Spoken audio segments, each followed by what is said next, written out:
I'm Ben Meiselas from the MeidasTouch Network. The newly appointed special counsel, Jack Smith, was working hard on Thanksgiving and hit back hard against Donald Trump's lawyers in a letter brief submitted to the 11th Circuit Court of Appeals, where Jack Smith called out Donald Trump's lawyers for submitting incorrect and false legal authorities to try to justify their belief that there was a case that asserted equitable jurisdiction the same way Judge Eileen Cannon did, which simply was not the case. So what took place was that on Tuesday, oral argument was held before the 11th Circuit Court of Appeals in the case involving Judge Eileen Cannon, where she asserted equitable jurisdiction to block the Department of Justice's investigation into Donald Trump's theft of government records. And Donald Trump's lawyers really had this humiliating performance because the Court of Appeals justices called them out and said to them, can you provide a single case where a federal judge did what Judge Eileen Cannon did here and assert equitable jurisdiction? I'll play that clip for you in a moment, but let me give you the summary first. And then Donald Trump's lawyer said, no, we can't do that. Not in a specific context. And they just kind of fumbled and flailed around. And so what Donald Trump's lawyers tried to do after this court appearance before the 11th Circuit Court of Appeals, where it was abundantly clear to legal observers and even non-legal observers that Donald Trump was absolutely going to lose this appeal, they tried to submit another brief to the 11th Circuit Court of Appeals outside of the oral argument and just said, okay, we now found a case. We found supplemental authority. Like, we were wrong on November 22nd when we had our oral argument. We've now discovered the case, which they should have known a long time ago, even though the case absolutely doesn't apply. And so they submitted a letter brief.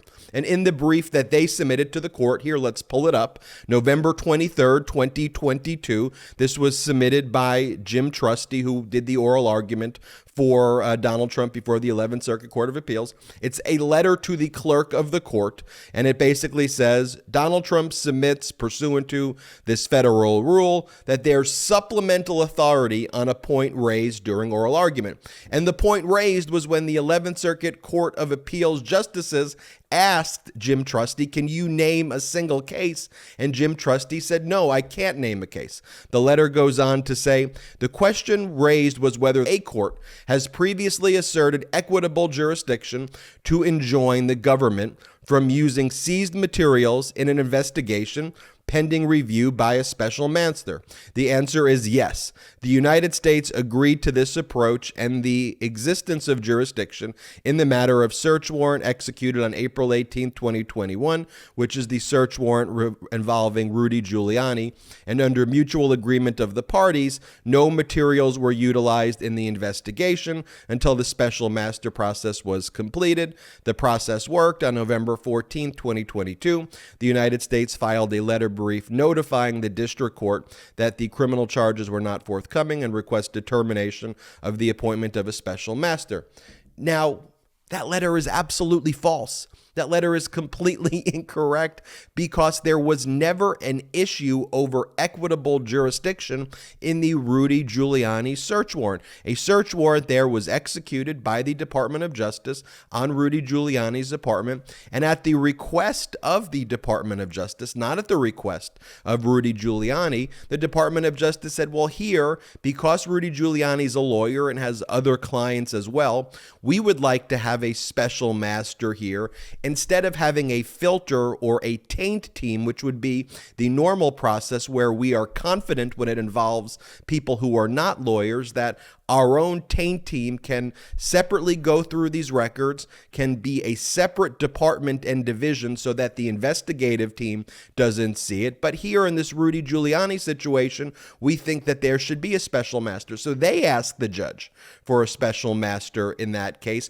just because it involved a lot of attorney-client client documents, and the Department of Justice wanted to be incredibly diligent and careful about other client communications that could be taking place.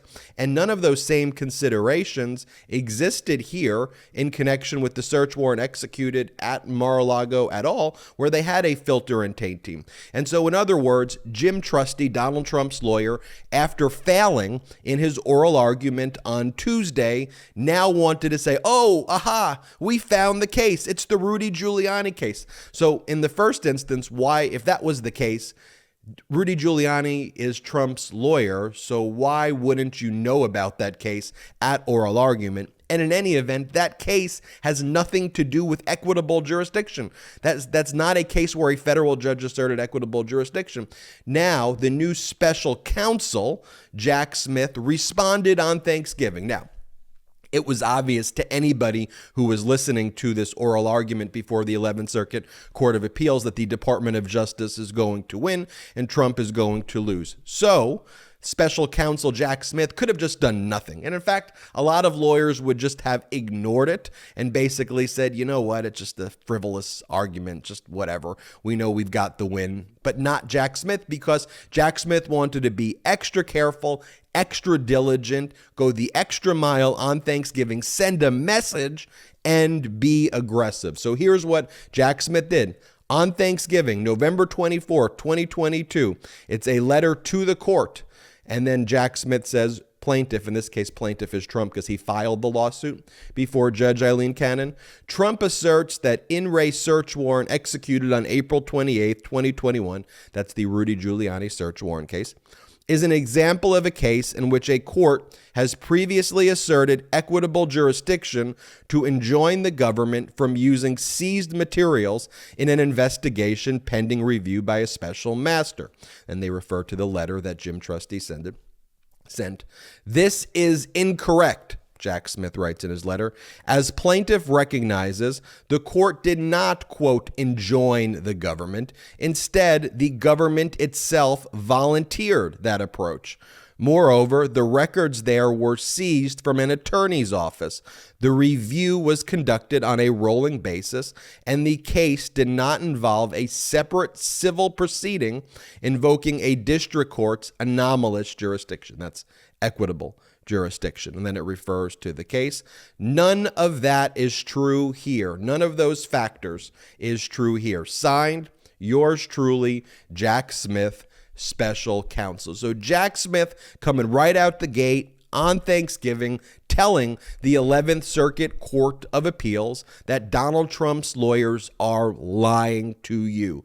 They admitted in oral argument on Tuesday that there was no case and no precedent at all for what Judge Eileen Cannon did. She should never have asserted equitable jurisdiction.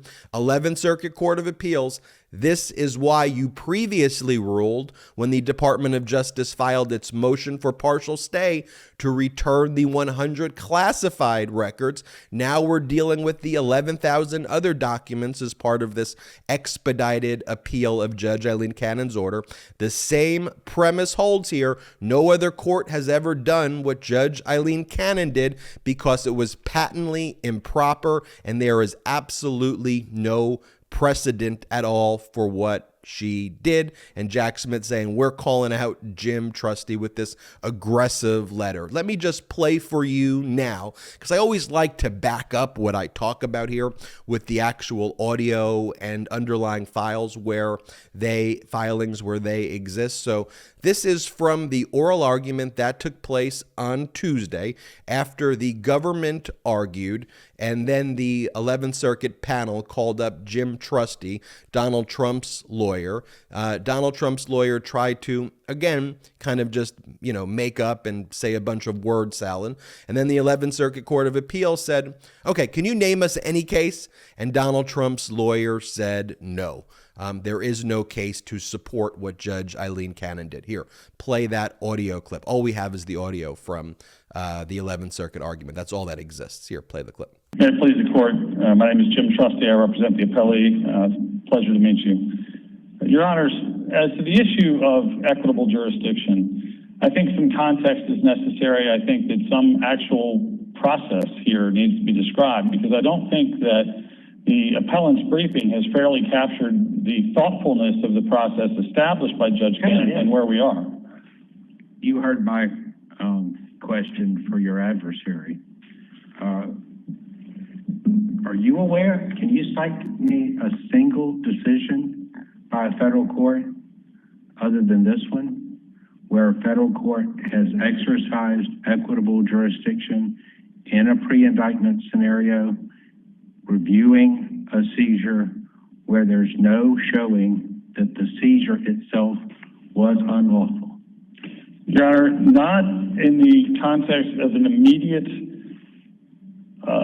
fully formed motion that indicates that, in fact, we know this to be an unconstitutional seizure. I agree with the court's premise that there's not case law. I would start with the broader premise, which is there's also not a situation in the history of this country where a sitting president authorized a raid of a presidential candidate's home. So we have some initial context. Do you think that raid is the right term for execution of a warrant? Or execution of a warrant. That's fine, Your Honor. I apologize for using a more loaded term. So in that oral argument as well, the 11th Circuit panel asked the Department of Justice how an order should be written in the favor of the Department of Justice overruling Judge Eileen Cannon. Should it be a reverse and remand with instructions to Judge Eileen Cannon? Should it be a vacate of the injunction that Judge Eileen Cannon had ordered?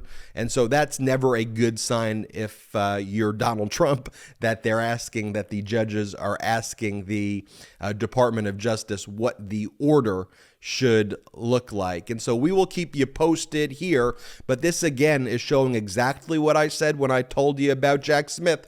He's aggressive. He's going to go the extra mile. He's working on Thanksgiving. He's not going to let any I go undotted and T go uncrossed. I mean, this is someone who is going to be Donald Trump's worst nightmare. I'm Ben Meiselas from the MeidasTouch Network. Hit the subscribe button right now. We are on our way to 1 million subscribers thanks to your support. And in addition, consider becoming a patron of the MeidasTouch Network by going to patreon.com/MeidasTouch, patreon.com/MeidasTouch. There's lots of great exclusive content you could only get on Patreon, but most importantly, help grow this independent media platform there. It's patreon.com/MeidasTouch. Until next time, I'm Ben Meiselas. At MeidasTouch, we are unapologetically pro-democracy, and we demand justice and accountability. That's why we're spreading our message to Convict 45. That's right, gear up right now with your Convict 45 tees and pins at store.MeidasTouch.com. That's store.MeidasTouch.com.